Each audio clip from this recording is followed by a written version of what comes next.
Hi అండి, నమస్తే. Welcome to our channel voice of Lakshmi. Shri Yaddanapudi Sulochanarani గారు రచించిన ప్రేమ సింహాసనం అనే నవలను ధారావాహికంగా వింటున్నాం కదండి. ఆ నవలలో నుంచి 4వ భాగాన్ని మొదలెడదామా? అహల్యమ్మ గారు కొడుకు చేతికి కాఫీ కప్ అందిస్తూ అంది. విమల కానీ మామయ్య కానీ మన ఇంటికి రాక 10 రోజులవుతోంది. సుధీర్ జవాబు చెప్పలేదు. అహల్యమ్మ గారి కంఠంలోని నిష్ఠూరం తొంగి చూసింది. కనీసం ఫోన్ అయినా చేయలేదు. ఏదైనా పనిలో ఉన్నారేమోనమ్మా. ఎంత పనిలో ఉంటే మాత్రం విమల నాతో మాట్లాడకుండా ఎప్పుడూ ఉండదు. నేను ఎన్నిసార్లు ఫోన్ చేసినా ఇంట్లో లేరని పని మనిషి అంటున్నాడు. అలా అని చెప్పిస్తున్నారేమోనని నా అనుమానం. కనీసం వదిన కూడా మాట్లాడటం లేదు. సుధీర్ కాఫీ తాగుతూ స్పోర్ట్స్ వీక్ తిరిగేస్తూ మౌనంగా వింటున్నాడు. దానికి బాగా కోపం వచ్చిందిరా అని నేను ఆ రోజు అంటే నువ్వు ఊరుకున్నావు. నేనేం చేశానమ్మా? నవ్వుతూనే అడిగాడు. ఏం చేశానంటావేం? ఆ రోజు సినిమాకి వెళ్ళాలని విమల ఎంత గొడవ చేస్తే బయలుదేరుతూ తీరా డాక్టర్ గారి దగ్గర నుంచి ఫోన్ వచ్చిందని వెళ్ళిపోయావు. థియేటర్ దగ్గరికి వస్తానని రాకుండా ఉండిపోయావు. నేను కావాలని చేయలేదు, పని అలా వచ్చింది. అయినా దానికి ఇంత పెద్ద నేరంగా చిత్రించడం వాళ్ళ తప్పు. పోనీ విమలకి ఫోన్ చేసి మాట్లాడమంటే అది చేయలేదు. అదేమిటమ్మా, ఆ రాత్రి రాగానే నీ ఎదురేగా చేశాను. నిద్రపోయారని నౌకరు చెప్పాడు. అది వాళ్ళు కావాలని చెప్పిన మాట అని తర్వాత అర్థమైంది. ఇప్పుడు నన్నేం చేయమంటావమ్మా? మామయ్య ఇంటికి వెళ్ళి విమలతో మాట్లాడమని ఎన్నిసార్లు చెప్పాను. నా మాట వినిపించుకున్నావా నువ్వు? సుధీర్ ఖాళీ కప్పు పక్కన టేబుల్ మీద పెట్టాడు. నా వల్ల కాదమ్మా. నేనేదో తప్పు చేసినట్టు వాళ్ళు అనుకుంటే చాలా పొడబడ్డారన్నమాటే. విమల అలకటంలో అర్థం ఉంది. కానీ అత్తయ్య మామయ్య దాన్ని ఇంత పెద్ద విషయంగా చూసి రగడ చేయటంలో అస్సలు అర్థం లేదు. విమల అంటే మామయ్యకి ఎంత ప్రాణమో నీకు తెలుసుగా. అయితే మాత్రం విమలకి ఆయన చేసే గారాబం ఇతరుల ప్రాణాలు తీస్తుందని గమనించడేం? ఇద్దరూ తెగే వరకు లాగకండి సుధీ. మామయ్య మనకు చేసిన మేలుకి మనం ఏమిచ్చినా రుణం తీరదు. మామయ్య అండే గనుక మనకి లేనట్టయితే మనం ఎక్కడుండేవాళ్ళమో. ఆ విషయం నువ్వు కల్లో కూడా మర్చిపోవద్దు. సుధీర్ చేతిలో పుస్తకం పక్కన పడేసి లేచాడు. అతని కళ్ళు ఒక్కసారిగా ఉద్రేకం కట్టలు తెంచుకుంటున్నట్టుగా తీక్షణంగా ప్రజ్వరిల్లాయి. కానీ అంతలోనే దాన్ని బలవంతంగా నిగ్రహించుకుంటున్నట్టుగా గుటక మింగాడు. మరుక్షణంలో అతని ముఖం మామూలుగా అయింది. ఇప్పుడు నన్నేం చేయమంటావమ్మా? మామయ్య ఇంటికి వెళ్ళి విమలని క్షమాపణ కోరుకో. నా వల్ల కాదమ్మా. ఎందుకు కాదు? మీ ఇద్దరి మధ్య ఎక్కువ తక్కువలేమిటి? నోటితో ఒక్కసారి సారీ అని అనేస్తే ఏం పోతుందిరా? దానివల్ల ఎంతో గొడవ తప్పుతుంది. రేపు మన ఇంటికి కంచిస్వాముల వారు వస్తున్నారు. అందరినీ పిలుస్తున్నాను. మామయ్య రాకపోతే నలుగురు ఏమనుకుంటారు? నువ్వు నా కోసమైనా విమలకి మామయ్యకి క్షమాపణలు చెప్పి రావాలి. వెళ్ళు. నాకింకేం సాకులు చెప్పకు. రేపు ఇంటికి 50 మందికి పైగా వస్తున్నారు. పూజ పునస్కారాలు ఉన్నాయి. ఆ ఏర్పాట్లు చూసుకోవాలి. నన్ను బాధ పెట్టకు. నీవేం చెప్తావో ఏం బ్రతిమలాడతావో నాకు తెలీదు. సాయంత్రంలోగా విమల నాకు ఫోన్ చేయాలి, తెలిసిందా అనేసి వెళ్ళిపోయింది. సంభాషణ మొదట్లో ఆవిడ కంఠం కుటుకుని బతిమలాడుతున్నట్టుగా ఉన్నా రాను రాను తీక్షణమై ఆజ్ఞాపిస్తున్నట్టుగా మారింది. తల్లి వెళ్ళిపోయిన తర్వాత సుధీర్ చాలాసేపు అక్కడే నిలబడిపోయాడు. అతని మనసుని ఆగ్రహం, నిస్సహాయత రెండూ పెనవేసుకున్నాయి. తల్లి అలా మాట్లాడినందుకు ఆగ్రహం, తల్లికి ఎదురు జవాబు చెప్పి ఆవిడని బాధ పెట్టినందుకు నిస్సహాయత్వం. అలాంటి సమయాల్లో అతని మనసు చిత్రమైన వేదనకు గురవుతూ ఉంటుంది. ఒకవైపు రోషంతో ఎదురు తిరుగుతుంది. ఇంకోవైపు తల్లిని బాధ పెడతానేమోననే వెరపు వెనక్కి లాగుతూ ఉంటుంది. అతనికి తెలుసు, తల్లికి తనంటే పంచప్రాణాలు. తన వైపు నుంచి ఏ కాస్త బాధ ఎదురైనా ఆవిడ తట్టుకోలేదు. అందుకే తనకు బుద్ధి తెలిసినప్పటి నుంచి మామయ్య అధికారాన్ని భరిస్తూ వచ్చాడు. సుధీర్కి 10 సంవత్సరాల వయసప్పుడు తండ్రి పోయాడు. చాలా ఆస్తి ఉండటంతో బంధువులతో రకరకాల ఇబ్బందులు ఎదురయ్యాయి. ఆ ఇబ్బందుల్ని అన్నగారి సాయంతో అహల్యమ్మ గారు ఎదుర్కొంది. ఆవిడికి అన్నగారంటే ఎనలేని అభిమానం. అన్నయ్య చేసిన సాయానికి కృతజ్ఞతగా విమలని కోడలుగా చేసుకోవాలని దృఢ నిశ్చయం ఆమె చేసుకుంది. సుధీర్ ఊహ తెలిసినప్పటి నుంచి ఆ ఇంట్లో మేనమామ పెత్తనం బాగా సాగుతూనే ఉంది. చిన్నతనంలో ఒకసారి విమలతో ఆటల్లో పోటీ వచ్చినప్పుడు సుధీర్ విమలని చిత్తుగా తన్నాడు. ఆ రోజున ధనంజయరావు గారి కంటే తల్లి చేసిన హంగామా అంతా ఇంతా కాదు. విమలని తనే డాక్టర్ దగ్గరికి తీసుకెళ్ళింది. మంచం దగ్గర కూర్చుని సపర్యలు చేసింది. ఆ రోజంతా కొడుకుతో మాట్లాడలేదు. సుధీర్ దగ్గరికి రాబోతే పో అవతలికి, నీ పాపిష్టి ముఖం నాకు చూపించుకో. ఇంకోసారి విమలని ఇలా కొట్టావంటే ఇంట్లోంచి గెంటుతాను. విమల ఎవరనుకుంటున్నావురా అంటూ సుధీర్ని ఎడాపెడా కొట్టింది. వంట మనిషి వచ్చి ఆవిడ చేతుల్లోంచి సుధీర్ని యువతలికి లాగుతూ, ఏమిటమ్మా మీరు, పిల్లలేదో ఆటల్లో తగాదా పడితే ఇంత గొడవ చేస్తారు. పిల్లాన్ని చూడండి ఎలా బుక్కమొహం వేశాడో అంటూ మందలించింది. రోజు అహల్యమ్మ గారు విమలకి సుధీర్కి దగ్గర కూర్చుండి కథలు చెప్తూ నవ్విస్తూ అన్నం తినిపించేది. ఆ రోజు సుధీర్ భోజనం చేశాడా అని కూడా అడగలేదు.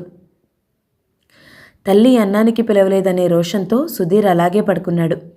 అహల్యమ్మ వచ్చి బ్రతిమలాడలేదు. వంట మనిషి వచ్చి, విమలని ఇంకెప్పుడూ కొట్టనని మీ అత్తయ్యకి మామయ్యకి క్షమాపణ చెప్పు, అప్పుడు కానీ మీ అమ్మ నీతో మాట్లాడదుట అంది. నేను చచ్చినా చెప్పను. విమల నన్ను కొరికింది, తిట్టింది, అదే నాకు క్షమాపణ చెప్పాలి అన్నాడు. సరే నీ ఇష్టం అనేసి వెళ్ళిపోయింది ఆవిడ. సుధీర్కి ఆకలేస్తుంది. ఒక పక్క రోషం, మరొక పక్క ఆకలి. తను తప్పు చేయలేదనే విశ్వాసం. సాయంత్రం వరకు అలాగే కూర్చున్నాడు. సాయంత్రం వంట మనిషి వచ్చింది. సుధీర్, మీ అమ్మ కూడా రాత్రి నుంచి అన్నం తినలేదు. నీ మొండితనం మానవా అంది. మానను ఖచ్చితంగా చెప్పేశాడు. ఆ రాత్రి అహల్యమ్మ గారు కళ్ళు తిరిగి బాత్రూం దగ్గర పడిపోయింది. స్పృహ తప్పి పడిపోయిన తల్లిని చూసేసరికి అతనికి భయం వేసింది. పెద్ద పెట్టున దుఃఖం వచ్చింది. ఆవిడికి తెలివి రాగానే దగ్గరికి వెళ్ళి మీద పడి ఏడ్చేశాడు. అమ్మా, నేనింకెప్పుడు ఇలా చేయను, నిన్ను బాధ పెట్టను, నన్ను క్షమించు. అహల్యమ్మగారు కొడుకుని గుండెలు కదుముకుంది. 2 బుగ్గలు ముద్దు పెట్టుకుంది. నువ్వు చాలా మంచివాడివి, మామయ్యకి క్షమాపణ చెప్పుకోవాలి. తల్లి చూపించిన ఆప్యాయతలో అతని అభిమానం అవమానం కరిగిపోయాయి. అక్కడే నిలబడిన ధనంజయరావు గారితో, మామయ్య ఇంకెప్పుడూ విమలని కొట్టను, క్షమించు అని విమలతో సారీ విమల అన్నాడు. ఆ క్షణంలో అతనికి ఆ మాటలు చెప్పడానికి కూడా బాగా అనిపించలేదు. ఆ తర్వాత అందరూ ఆ సంఘటన గురించే మర్చిపోయారు. కానీ సుధీర్ మాత్రం మర్చిపోలేదు. అతని మనసులో అది మరపురాని సంఘటనగా నిలిచిపోయింది. అతనికి బుద్ధి తెలిసిన తర్వాత పెద్దవాడైన కొద్దీ క్రమంగా అర్థమైంది. భర్త పోయిన స్థితిలో అమ్మ మామయ్య మీద ఆధారపడింది. అది కూడా తన కోసమే, తన భవిష్యత్తు కోసమే. అది అలుసుగా తీసుకుని మామయ్య చాలా అధికారం చలాయిస్తున్నాడు. సుధీర్కిది బాగా అర్థమైంది. కానీ అతను ఏనాడూ పైకి అనలేదు. వయసు పెరుగుతున్న కొద్దీ అతను తల్లి కోసం విమల హఠం భరించే సహనం అలవాటు చేసుకున్నాడు. సెలవులొస్తే విమలతో గడపాలి. విమలని సినిమాలకి తీసుకెళ్ళాలి. విమల అకారణంగా అలిగితే బ్రతిమలాడాలి. చదువుకునే రోజుల్లో అతనికి ఇదంతా పరమ బోరుగా ఉండేది. తర్వాత వృత్తిరీత్యా మనస్తత్వ పరిశీలన బాగా అలవాటైన తర్వాత అతనికి బోర్ తగ్గిపోయి విమలని ఆట పట్టించడం, ఏడిపించడం, తర్వాత సారీ చెప్పడం, అది ఒక ఆట అయిపోయింది. విమలకి తనకి పెళ్లి ఖాయమని అందరికీ గాఢ నమ్మకం. అది జరిగే పని కాదని అతనికొక్కడికే తెలుసు. ఈ సతాయింపు జీవితాంతం కూడానా? అతను ఆ ఊహ రాగానే భరించలేనట్లుగా బాప్రే అన్నట్టు చిన్నగా భుజాలెగరేసేవాడు. బిఏలో ఉండగానే మామయ్య పెళ్ళి అని మొదలుపెట్టాడు. చదువు పూర్తి కావాలి అన్నాడు తను. చదువు పూర్తయింది. లాయర్గా కాస్త నిలదొక్కుకోవాలి అన్నాడు తర్వాత. అది అయింది. అదేం కర్మమో, ఆ మాట అన్నప్పుడు 3-4 ఏళ్ళు టైం ఉంది కదా అనుకునేవాడు. కానీ అవి 3 నిమిషాల్లో గిర్రును తిరిగి వచ్చేవి. ఇప్పుడు ఇక ఏ సాకు దొరకటం లేదు. ఇప్పుడు ఏదైనా తను చెప్పినా మామయ్య అమ్మ ఇద్దరూ వినేటట్టు లేరు. అతనికి ఒక్కొక్కసారి తలుచుకుంటే భయం వేస్తోంది. ఈ ఆపద ఎలా తప్పించుకోవాలా అని అనిపిస్తుంది. అహల్యమ్మగారు మళ్ళీ గదిలోకి వచ్చింది. సుధీర్, స్వాముల వారు రేపు సరిగ్గా 9 గంటలకు మన ఇంటికి వస్తారుట. డ్రైవర్ని త్వరగా రమ్మనమని చెప్పు అంది. అలాగేనమ్మా. ఆవిడ వెళ్తూ ఆగింది. మామయ్య ఇంటికి ఫోన్ చేశావా లేదా? చేస్తానమ్మా. అతను ఫోన్ దగ్గరికి వెళ్ళి నెంబర్ డయల్ చేశాడు. అవతల నుంచి ఏం వినిపించిందో ఏమో. విమల ఇంట్లో ఉంది, నాకు తెలుసు, పిలు. ఏమిటి మాట్లాడనంటోందా? సరే, ఇదిగో ఇప్పుడే వస్తున్నాను, ఎత్తుకుపోవడానికి అని చెప్పు అని పెట్టేశాడు. అహల్యమ్మగారి ముఖం వికసించింది. ఇంటికి వెళ్తావా అంది. తప్పదుగా మరి అన్నాడు. ఏమిట్రా నాయనా, మీ ఇద్దరికీ ఆ 3 ముళ్ళు పడిపోతే నాకు నిశ్చింత. చూడు, మామయ్యని రేపే రమ్మని మరీ చెప్పు. అలాగేనమ్మా, నా బంగారు తండ్రివి. ఆవిడ అపురూపంగా చూసింది. సుధీర్ కారు తాళాలు తీసుకుని బయటికి వచ్చాడు. కార్ గ్యారేజ్లో నుంచి తీస్తుంటే అతనిలో మళ్ళీ అదే భావం. ఒక పక్క ఆగ్రహం, ఇంకో పక్క నిస్సహాయత్వం. ఇలా ఎన్నాళ్ళు? దీనికిప్పుడే స్వస్తివాచకం పలకాలి. అతని దవడ ఎముక కదలాడింది. సుధీర్ కార్ దిగి ఇంట్లోకి అడుగు పెడుతూనే అర్జెంట్ పని ఉన్నవాడిలా విమి విమి అని పిలిచాడు. హాల్లో ధనంజయరావు గారు కూర్చుని చుట్ట కాలుస్తున్నాడు. ఆయన సుధీర్ వైపు తీక్షణంగా చూశాడు. ఎందుకో కానీ ఆ చూపులు సుధీర్లో తెచ్చిపెట్టుకున్న ఉత్సాహాన్ని హరింపచేశాయి. అతని కాళ్ళకి బంధాలు వేసినట్టుగా అక్కడే ఆగిపోయాడు. అనుకున్నట్టుగా సరాసరి విమల గదిలోకి వెళ్ళలేకపోయాడు. విమలెక్కడ మావయ్య?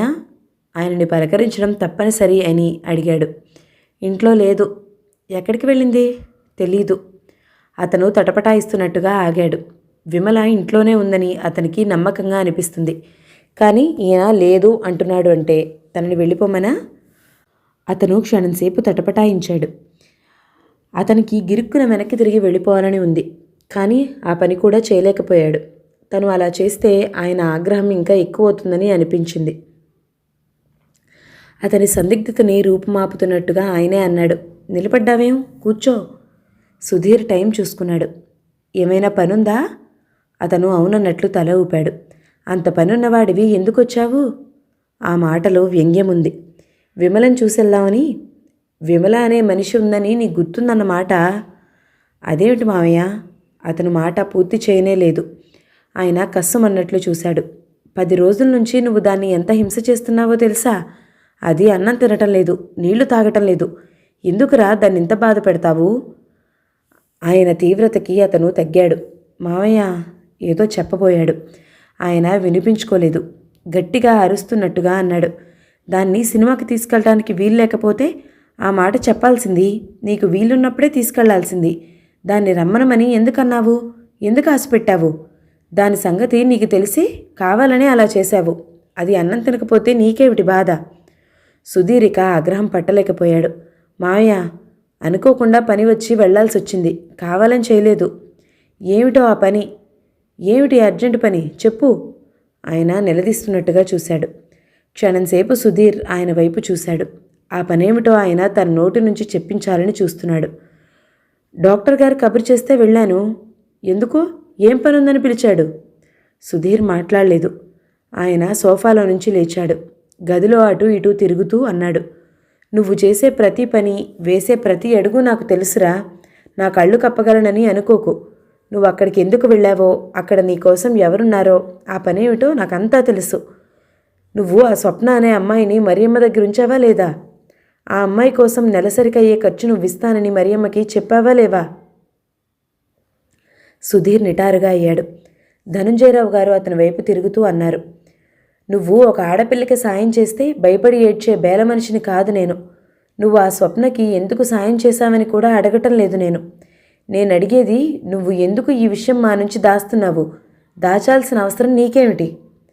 తీక్షణమైన ఆయన చూపుల దాటికి అతను తట్టుకోలేకపోయాడు. క్షణంసేపు అతను తికమకగా చూశాడు. ఆ వెంటనే చూపులు నేల మీదికి వాలాయి. జవాబు చెప్పవేం? అతను మాట్లాడలేదు.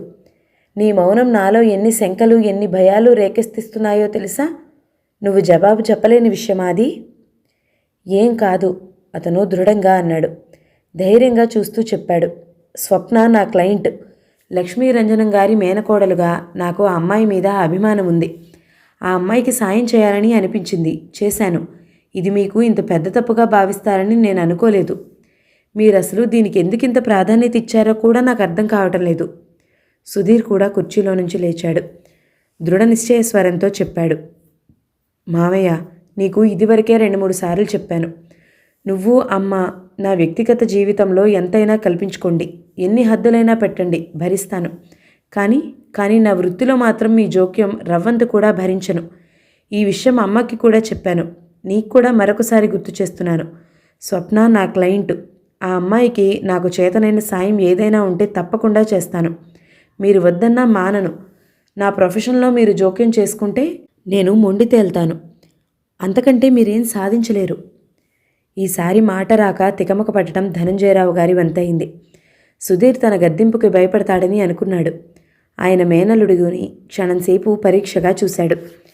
అతనిలో తొట్రుపాటు లేదు, భయం అసలే లేదు. ఆయన అతన్ని నిశితంగా పరీక్షించి తల పంకిస్తూ అన్నారు. అయితే స్వప్న ప్రొఫెషన్ అన్నమాట.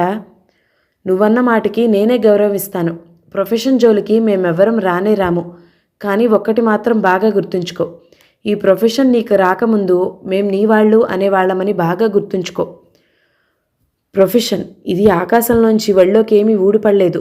ఈరోజు నువ్వు ఛాతీ విరుచుకుని నా ప్రొఫెషన్ అంటున్నావే, దానికోసం నేను మీ అమ్మ కూడా కష్టపడ్డామని మర్చిపోకు. నేననేవాడి అండ లేకపోయినట్లయితే నీది అనే చిల్లి గవ్వ ఉండేది కాదు. మీ నాన్న తరపు బంధువులు నిన్ను బికారిని చేసేవాళ్ళు. బజార్లలో బూట్లు పాలిష్ చేయడం కూడా చేతకాని మనిషిలా తిరిగేవాడివి. ప్రొఫెషన్ అది నేను నీకిచ్చిన కానుకరా. ఆ సంగతి కాస్త గుర్తుపెట్టుకుని మసులుకో. అది నువ్వు గుర్తుపెట్టుకుంటే నీకు నాకు ముఖ్యంగా మీ అమ్మకి చాలా సుఖశాంతులుంటాయి. సుధీర్ నిలబడి వింటున్నాడు. అతనికి ఈ మాటలు, ఈ బెదిరింపులు కొత్తవేం కాదు. అతనికి చిన్నప్పటి నుంచి అలవాటే. ఈ హెచ్చరికలతో అతని మనసు జీర్ణించుకుపోయింది. ఇలాంటి మాటలు ఆయన నోటి నుంచి విన్నప్పుడల్లా మనసు పంజరంలో పెట్టలా విలవిల్లాడుతుంది. అమ్మ అమాయకత్వంతో తన జీవితాన్ని పంజరంగా మార్చేసింది. తనకి తాను తలుచుకుంటే క్షణంలో ఈ పంజరంలో ఊచలని ఛేదించగలడు. కానీ అమ్మ, ఆవిడ జీవితం మామయ్య మమకారంతో పెనవేసుకుపోయింది. ఆవిడ ఏదైనా భరిస్తుంది కానీ అన్నగారితో సంబంధ బాంధవ్యాలు తెగదెంపులు చేసుకోవడం సహించదు.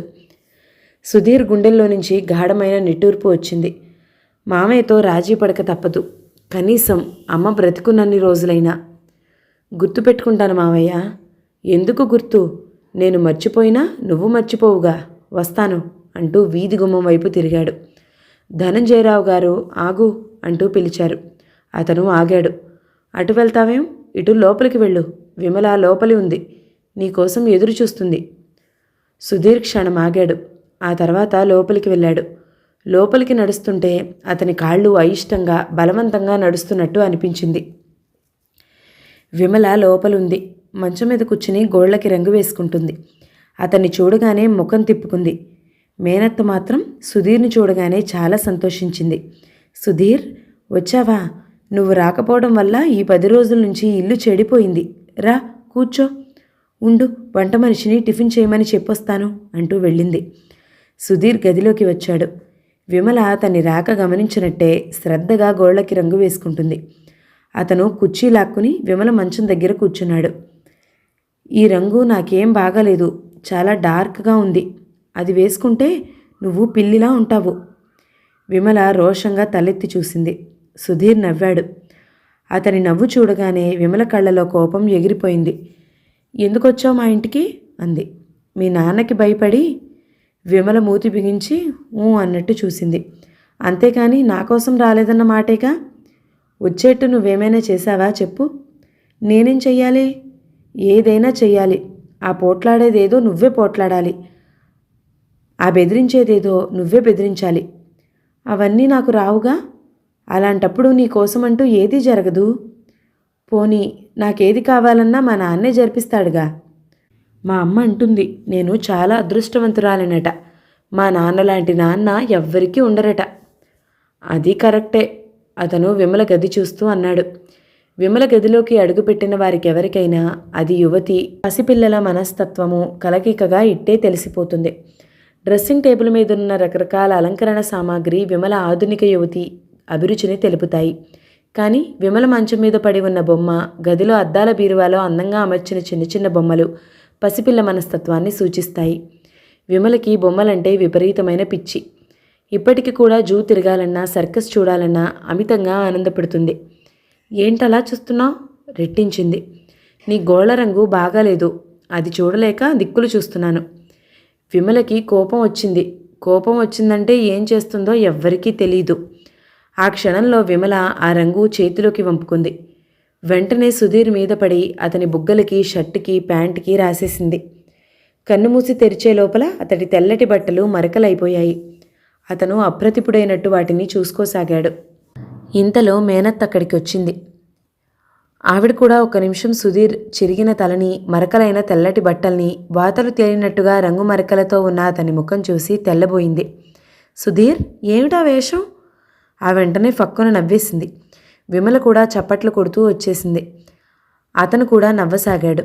అమ్మయ్యా, ఇప్పుడు నా కోపం పోయింది అంది విమల.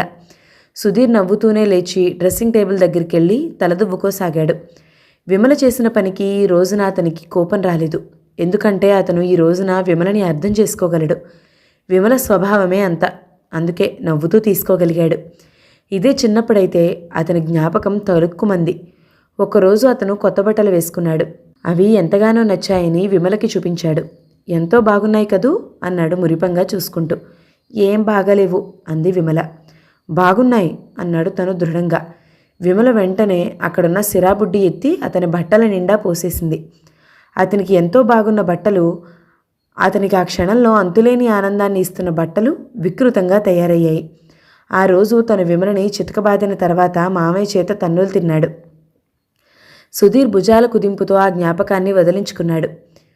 సుధీర్, అమ్మ ఫోన్ చేసింది. ఆమె కూడా ఈ పూట ఇక్కడికి భోజనానికి వస్తుంది. నువ్వు కూడా ఇక్కడే ఉండిపో అంది మేనత్త. అతను సరేనని తల ఊపాడు. సారీ బావా, నీ బట్టలు పాడు చేశానా అంది విమల. డోంట్ వర్రీ బేబీ అన్నాడు అతను. విమలకి నిజంగా చాలా బాధ వేసింది. దీనికి శిక్ష ఏమిటో తెలుసా? నేనే నీకు మంచి ఒక జత కొనిస్తాను అంది. అతను తల ఊపాడు. విమల డబ్బుతో ప్రతిదీ తీర్చేయగలనని అనుకుంటుంది. సుధీర్ కారు ఆపి మరియం ఇల్లు వాకబు చేశాడు. అదిగో ఆ చివర డాబా, ఆడుకుంటున్న కుర్రాడు చూపించాడు. కార్ స్టార్ట్ చేసి ఆ ఇంటి ముందుకు వచ్చి ఆగింది. అతను కారుని ఆనుకుని ఒక క్షణం ఆగాడు. మరియం ఇంటికి అతను రావడం ఇదే ప్రథమం. ఆ రోజు స్వప్నని మరియంతో పంపిన తర్వాత అతను మళ్ళా చూడలేదు, వీలు కాలేదు. ఈరోజు టైం దొరికింది. స్వాముల వారి పుణ్యమా అని అమ్మ ఆ భక్తి పూజల్లో మునిగిపోయింది. విమల, అత్తయ్య, మామయ్య అందరూ ఆ కార్యక్రమంలోనే ఉన్నారు. సుధీర్కి మొదటి నుంచి ఆ పూజా పునస్కారాలంటే విముఖత్వమే. అతని దృష్టిలో మనసుకు మించిన దేవాలయం లేనేలేదు. భగవంతుడు అనేవాడుంటే మన మనసులోనే ఉండి తీరాలి. అతను ఎక్కడో ఉన్నాడని వెతుక్కుంటూ వెళ్ళిన వ్యక్తి ఇల్లు వదిలి సత్రానికి వెళ్ళినట్టే అవుతుంది. ఏదైనా ఈరోజు మాత్రం స్వాముల వారి పుణ్యమా అని అతను ఎక్కడ తిరిగినా ఎవ్వరూ పట్టించుకొని తీరిక చిక్కింది. అతను మరియం ఇల్లు వెతుక్కుంటూ వచ్చాడు. ఇల్లు నిశ్శబ్దంగా ఉంది. వీధి వాకిలి మూసి ఉంది. అతను వెళ్ళి కాలింగ్ బెల్ నొక్కాడు. తను ఆశతో ఇంత దూరం వచ్చాడు. స్వప్న లేదేమో, మరియంతో ఎక్కడికైనా వెళ్ళిందేమో. తలుపు తాళం వేసైతే లేదు. ఇంట్లో ఎవరో ఉన్నారు. స్వప్న ఒకవేళ ఇంట్లో లేదని అంటే వచ్చే వరకు కూర్చోవాలా లేక వెళ్ళిపోవడమా? లోపల నుంచి గడియ తీసిన ధ్వని వినిపించింది. తలుపులు తెరుచుకున్నాయి. అతను స్వప్న గురించి అడగబోతున్నాడు. ఆమె ఎవరు కావాలి అనబోతుంది. ఇద్దరూ ఒక్కసారే ఆగిపోయారు. ఒక క్షణం ఇద్దరూ మాట రాని మూగత్వంతో బంధితులైపోయారు. మరియం లేదా? తనని తాను సంభాళించుకుంటూ అతనే మొదట అడిగాడు. స్వప్న లేదన్నట్టు తల తిప్పింది. స్వప్న ద్వారానికి అడ్డంగా కదల్లేదు. లోపలికి రమ్మనమని అతన్ని ఆహ్వానించనూ లేదు. అతనికి ఏం చేయాలో తెలియలేదు. ఆ అమ్మాయి ఆహ్వానించకపోవడం అతనికి నిరాశ కలిగించింది. మంచినీళ్ళు కావాలి అన్నాడు. స్వప్న లోపలికి వెళ్ళింది. అతను లోపలికి వచ్చి కూర్చున్నాడు. అక్కడ కుట్టు మిషన్ ఉంది. సగం కుడుతూ ఆపేసినట్టుగా కేప్ వేసిన సాటిన్ గౌన్ ఉంది. ఆ కేప్స్ ఆ సాటిన్ గౌన్కి ఎంతో మంచి మ్యాచింగ్లా చాలా బాగుంది. స్వప్న తిరిగి వచ్చింది. అతనికి మంచినీళ్ళు తెచ్చిచ్చింది. మరియం ఎప్పుడు వస్తుంది తీసుకుంటూ అడిగాడు. తెలీదు, బంధువుల ఇంటికి వెళ్ళింది. స్వప్న కాసేపు నిలబడింది. అతను మరే ప్రయత్నం చేయలేదు. అక్కడున్న పుస్తకం తిరగేస్తూ కూర్చున్నాడు. స్వప్న వెళ్ళి మిషన్ దగ్గర కూర్చుని కుట్టసాగింది. అతనికి ఎన్నో అడగాలని, ఎంతో మాట్లాడాలని ఉంది. కానీ స్వప్న మౌనం అడ్డుగోడలా ఉంది. ఆ రోజు నుంచి రావాలని రాలేకపోయాను అన్నాడు. స్వప్న విని ఊరుకుంది. నీకు ఇక్కడ వసతిగా ఉందా? బాగానే ఉన్నట్లు తల ఊపింది. నీకు కుట్టడం కూడా వచ్చునా? బాగా రాదు, మరియంకి వచ్చు. ఆమె దగ్గర నేర్చుకుంటున్నాను. కత్తెరతో పింక్ కలర్ లేస్ కత్తిరిస్తూ అంది. ఎలా కాలక్షేపం అవుతోంది అడిగాడు. పుస్తకాలున్నాయి. దిక్కులేని వాళ్ళకి అవే నేస్తాలు. మిగతా టైం ఈ కుట్టడంతోనో అల్లడంతోనో గడిపేస్తాను. స్వప్న సమాధానం ఆచీతూచీ వేసినట్టుగా ఉంది. ఎక్కువ తక్కువ రవ్వంత కూడా లేదు. ఇంతలో ఒక అబ్బాయి వచ్చాడు. అతని చేతి నిండా పుస్తకాలున్నాయి. వాటిని చూడగానే స్వప్న కళ్ళలోకి చెంగున కాంతి ఎగిరి వచ్చింది. కుట్టడం గబాలన ఆపి లేచి వెళ్ళి వాటిలోవి ఏరి తీసుకుంది. 2-3 పుస్తకాల వైపు ఆశగా చూసింది. ఇవి రోజుకి ₹1/2 అన్నావు, వద్దులే అంది. 2-3 తీసుకుని అల్మరా దగ్గరికి వెళ్ళి 2 వారపత్రికలు, 1 మాసపత్రిక తెచ్చి ఇచ్చింది. వీటి డబ్బు రేపిచ్చేస్తాను అంది. సుధీర్ కుర్రాడిని అడిగి స్వప్న వద్దన్న పత్రికలు చూశాడు. వీటి ధర మొత్తం ₹10. ఇవి నాకు కావాలి అంటూ జేబులో నుంచి డబ్బు తీసి ఇచ్చేశాడు. కుర్రాడు వెళ్ళిపోయాడు. సుధీర్ 10 రూపాయలు ఇచ్చి మ్యాగజైన్స్ అటు ఇటు తిరిగేసి పక్కన పడేస్తూ, అబ్బా బోర్, అన్ని మ్యాగజైన్స్ ఒకే రకంగా ఉన్నాయి అన్నాడు. స్వప్న మాట్లాడలేదు. అతను లేచాడు.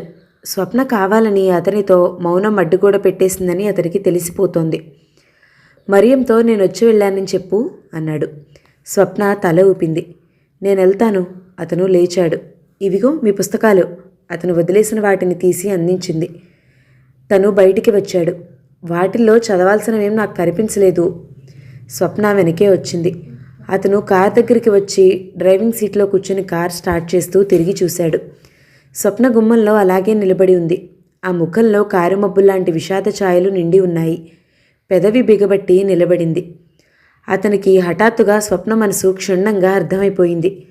స్వప్న చెప్పలేని ఎన్నో మాటలు అతనికి చెప్పినట్లుగా అనిపించింది. అతనికి ఆ క్షణంలో కారు దిగి మళ్ళీ వెళ్లాలనిపించింది. కానీ ఇరుగు పొరుగు ఇళ్ళవాళ్ళు అప్పటికే సుధీర్ని, స్వప్నని వింతగా చూస్తున్నారు. అతను తప్పనిసరిగా కార్ స్టార్ట్ చేశాడు. మర్నాడు అతను బజార్లో పుస్తకాల స్టాండ్స్ మీద కనిపించిన కొత్త పుస్తకాలన్నీ కొని టైపిస్ట్ చేత స్వప్నకి పంపించాడు. వాటితో పాటు ఒక కవర్ కూడా పంపించాడు. స్వప్న, ఎవరూ లేని వాళ్ళకి పుస్తకాలే నేస్తాలు అన్నావు. నీకెవరూ లేరని ఎప్పుడూ అనుకోకు. నీకోసం ఎన్ని నేస్తాలు పంపానో చూడు. సుధీర్. అతనికి జవాబు వచ్చింది. చదివి జాగ్రత్తగా పంపేస్తాను. Thank you. స్వప్న. టైపిస్ట్ తెచ్చిచ్చిన ఆ చీటీని అతను 10 సార్లైనా చదివి ఉంటాడు. ఆ పుస్తకాలు చూడగానే స్వప్న ముఖం ఎలా వికసిస్తుందో అతనికి తెలుసు. అతనికి చాలా సంతోషంగా అనిపించింది. స్వప్నకి ఎంతో సంతోషం కలిగితే తప్ప అలా రాయదు అని అనుకున్నాడు. 4వ భాగం సమాప్తం. మిగతా కథని తర్వాతి భాగంలో విందామండి. కథ మీకు నచ్చినట్లయితే లైక్ చేయండి, షేర్ చేయండి. ఛానల్ని తప్పకుండా సబ్స్క్రైబ్ చేయండి. Thank you so much for watching. నమస్తే.